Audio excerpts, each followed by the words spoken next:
예, 안녕하세요. 이변은 있다 이동현 변호사입니다. 예, 오늘은 마약 검사가 어떻게 이루어지는지에 대해서 알아보도록 하겠습니다.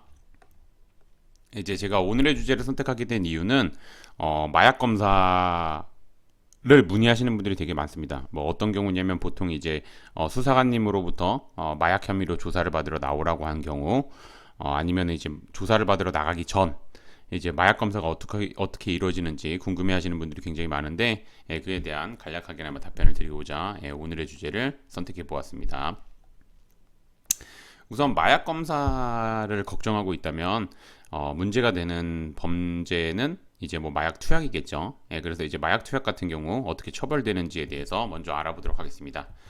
마약류 관리에 관한 법률은 마약류를 마약, 향정신성 의약품, 대마 이렇게 분류하고 있습니다. 마약 같은 경우는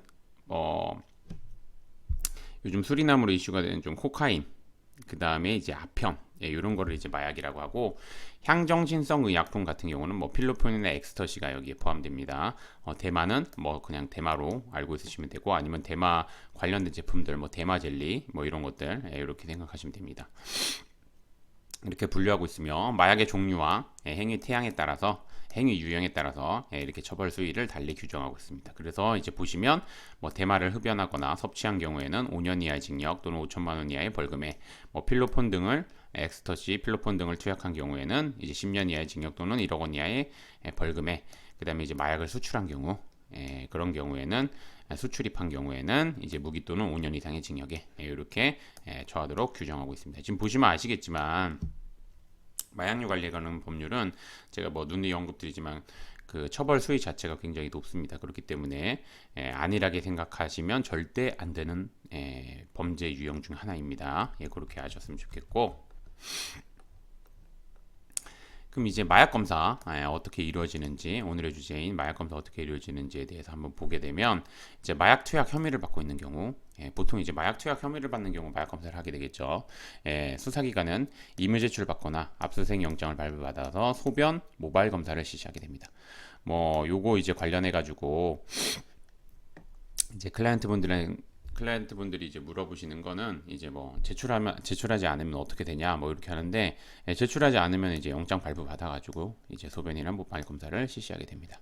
그러면 이제 소변 검사부터 우선 보게 되면, 소변 검사랑 이제 뭐 마약 검사에서는 두 가지가 있죠. 소변 검사랑 모바일 검사.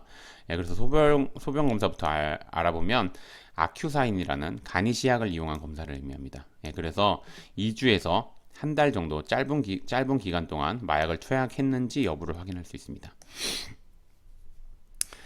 그래서 이제 뭐 요거 같은 경우는 이제 마약 검사가, 그러니까 마약 관련해 가지고 이제 조사를 받으러 가게 되면 이제 소변 검사를 실시하고, 보통 이제 조사를 받는 경우가 보통 조사를 받습니다. 그렇게 되는데 뭐 소변을 채취하고 뭐 이렇게 결과가 나오기까지는 한 10분 정도면은 뭐 결과를 확인할 수 있습니다. 확인할 수 있고, 특히 소변 검사는 검사 키트에 소변을 떨어뜨린 후 5분 정도 지난 다음에 C 부분에 빨간 띠가 보이면 양성, CT 부분에 빨간 띠가 보이면 음성, 이렇게 당합니다. 이거 보시면 제가 한번 요거 관련해 가지고 보시면 요런 느낌입니다. 여기 보시면 요 C 부분에 하나만 나오면 양성, CT 부분에 이렇게 두 줄, 이렇게 두 줄가 있으면 음성, 그 다음에 뭐 T만 이렇게 돼 있는 경우나 아무것도 안 뜨는 경우는 재검, 이렇게 생각하시면 됩니다. 그리고 이제 또 보시면 모바일 검사가 있습니다. 모바일 검사가 있는데, 모바일 검사 같은 경우는 이제 마약의 일부가 모발에 축적되는 성질을 이용한 검사 방법입니다. 그렇기 때문에 뭐 보통은 이제 뭐 한 달에 뭐 머리가 몇 센치 자란다, 아니면 뭐 몇 미리 자란다, 뭐 이런 게 있습니다. 이런 게 있어가지고 마약 성분이 이제 머리에 축적이 되기 때문에 이제 그 모발 검사를 하게 되면, 이제 특히나 이제 모근까지 뽑아가지고 이제 모발 검사를 하게 되면 이제 정확하게 어느 정도의, 대략적으로 어느 정도 시기에 마약을 투약했는지 이런 것까지도 나올 정도로 굉장히 정밀하게 알 수 있습니다. 그렇게 알고 있으시면 되고, 그래서 보시면 뭐 기간이 길고 투약 시기도 추정이 가능해가지고 이제 마약 투약 혐의를 입증할 수 있는 뭐 중요한 증거가 되는 것이 특히나 이제 모발 검사입니다. 모발 검사고, 그래서 이제 뭐 소변 검사에서 음성이 나와도 모발 검사에서 양성이 나오는 경우도 있고, 뭐 소변 모발 검사에서 뭐 양성이 나오면은 양성이 뭐 둘 다 나오면 당연히 이제 했다는 거고, 소변 검사에서 음성, 모발 검사에서 양성 나오면 당연히 했다는 거겠죠. 아무래도 모발 검사 더 디테일하니까. 그리고 이제 뭐 둘 다 음성 나오면은 이제 뭐 마약 자체를 안 했다는 거가 되겠죠. 그렇게 알고 있으시면 됩니다. 그래서 이제 보시면 뭐 좀 정리를 하면 정리를 해서 좀 말씀드리면, 이제 오늘의 주제를 좀 정리해서 말씀드리면, 마약 투약 혐의를 받는 경우, 마약 투약 혐의를 받는 경우 마약 검사는 무조건 이루어진다고 보시면 되고, 특히나 이제 첫 조사를 받으러 가게 되면 이제 수사관님이 모발이랑 소변 임의 제출하는데 동의하냐, 동의 안 하면 압수수색 영장을 발부받아서 채취를 하겠다, 뭐 이렇게 얘기를 합니다.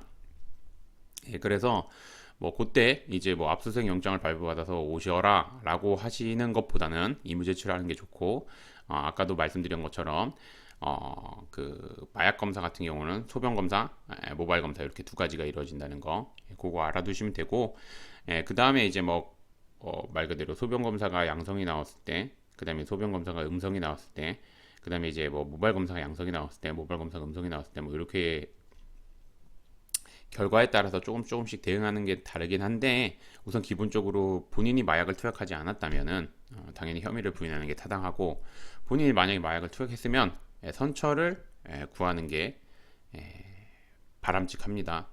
이게 마약 수사의 기본적인 원칙입니다. 뭐 모든 형사 사건도 그러겠지만, 뭐 다른 형사 사건 같은 경우 뭐 애매하게 진술하거나 이런 게 있는데, 마약 사건 같은 경우는 확실하게 노선을 정해야 됩니다. 초기에. 그래야지 이제 본인한테 유리하게 돌아갈 수 있기 때문에, 뭐 애매하거나 이렇게 진술하면 안 되고, 인정할 거면 확실하게 인정하고 죄송하다고 하는 게 맞고, 실제 안 했으면 안 했다고 하면서 객관적인 자료를 들이미는 게 맞습니다. 그렇게 그런데 이제 그런 대응을 하기 위해서는 이제 혼자서 대응하는 데는 좀 제한이 있을 겁니다. 특히나 이제 마약 사건들 같은 경우는 아까 제가 말씀드린 것처럼 일반 형사범죄보다 굉장히 엄중하게 규정되어 있고, 그 다음에 이제 마약 혐의를 부인하는 경우, 수사기관에서 이제 뭐 말 그대로 객관적인 자료가 있는데 마약 혐의를 부인하는 경우, 수사기관에서는 이제 뭐 도주의 우려나 증거인멸의 우려, 그런 것들을 고려해가지고 이제 영장을 치는 경우가 있어서 구속 수사를 받을 수 있습니다. 그렇기 때문에 좀 마약 범죄가 문제가 된 경우 아무리 가벼운 사안이라도 변호사님 도움 받는 게 좋고, 변호사님 도움 받을 때는 마약 사건을 많이 다뤄본, 마약 사건 같은 경우는 이 마약 사건만의 독특한 독특함이 있습니다. 독특함. 그 독특함이 있기 때문에 그걸 잘 대응하시는 변호사님의 도움을 받는 것이 무엇보다 중요합니다. 뭐 형사 변호사라고 해가지고 뭐 형사 전문 변호사나 형사 변호사라 해가지고 마약 사건 다 잘하시는 거 아닙니다. 뭐 저에게 지인 변호사님들도 마약 사건 안 해보셨는데 수임이 되면 저한테 물어보시는 경우가 굉장히 많습니다. 그래서 뭐 제가 말씀드리고 하는데, 그렇기 때문에 제가 말씀드리고자 하는 요지는 뭐냐면, 마약 사건을 많이 다뤄본 변호사님 도움 받고, 거기다가 플러스 해가지고 이제 결과도 그러니까 뭐 이전에 진행했던 사건들에서 결과가 좋았던 변호사님 찾아가셔서 도움 받으시는 게 좋을 것입니다. 우선 뭐 오늘의 주제는 여기까지 마치겠고, 저는 이변에 있다 이동현 변호사였습니다. 감사합니다.